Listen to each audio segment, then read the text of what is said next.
Hey, how you doing? So there are a ton of good videos and tutorials and makeables, etc. about a Lathe Steady. And I wanted to show you my spin on the Steady because I spent a lot of time on it, a lot of thought process, a lot of thinking about why and how I would make this one and whose ideas I could steal from. So certainly Google around, look around for all of the possibilities. There's a bunch of really nice ones. Mine is mine. So I didn't like the design. I don't like the design where the big piece sticks out around the sides. I wanted it to be a little more compact because my luck, this piece of wood here, I would go to work my way around the lathe, knock it and break it, or break the piece off, or knock it off while it was spinning. It could be terrible. So my very first thought was, how do I keep it more compact?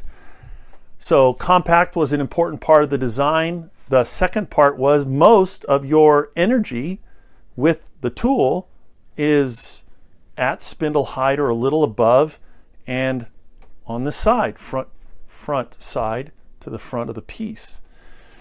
So if I was working on the inside of a bowl and using this as a bowl steady, I really wanted the wheel to be sort of mostly on the center line-ish. And if I'm using it as a spindle steady, I'm pushing that way, I really want most of the pressure to be the opposite way. Well, this can just spin 180 degrees, and then this wheel comes in from this side. So I thought having the wheel where it was mostly in the center line-ish was smart.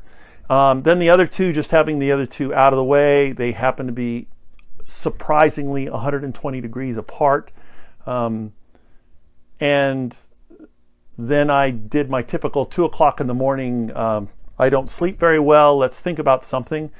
And this was the idea. So instead of having those big rods and cut one line that goes to the part, this pivots. So there are a couple other ones like this out there in the real world.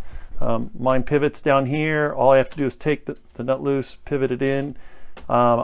This pivot location is because it's halfway between the spindle, center line, and here, so that you have the smallest arc to get to the center line. That just seemed, again, logical to me. I don't know if it's great or smart or anything even brilliant, but logic tends to trump anything in my opinion. So it adjusts really easy. The wheels were right off Amazon. They're 2-inch wheels, and they're for oh, it's one of those stories, right? So it makes no sense. I wanted to buy skate wheels. You can buy a set of skate wheels for however much it is, and then I wanted the smaller size because I wanted to be able to max out the Steady at 12 inches. So this is 14-inch diameter max lathe, so I knew I had a little bit of space, at least an inch or so. Knew I needed a little space here for some meat, so I went with a smaller wheel. So these wheels are for a office chair, and they come with the whole caster assembly, and cutting the caster assembly off and buying 5 wheels was cheaper than buying 5 wheels.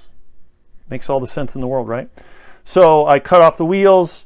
It's a 5/16 bolt, so I went with 5/16 bolts, 5/16 nuts, 5/16 everywhere, because that way when I went to Home Depot I just bought 5/16. It seems to work grand. So there's the Steady. It's pretty straightforward. It's not the prettiest thing in the world. It's a tool. The things that come off of it that I make with it will be pretty. It comes off simply 2 nuts. I made 2 pieces of wood. I cut 2 pieces of wood for the bottom. The first time I did this, I made it with 1 piece of wood, and the piece of wood flexed, and it was a problem because it didn't stay on there very well. So 2 pieces of Baltic birch ply.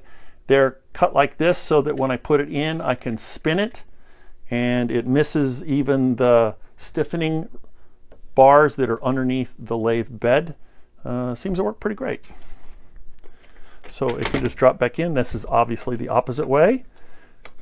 Turn the pieces, tighten them up, and That's as steady as I think I'll ever need it to be. Yeah. Let me know if you want more information. And good luck.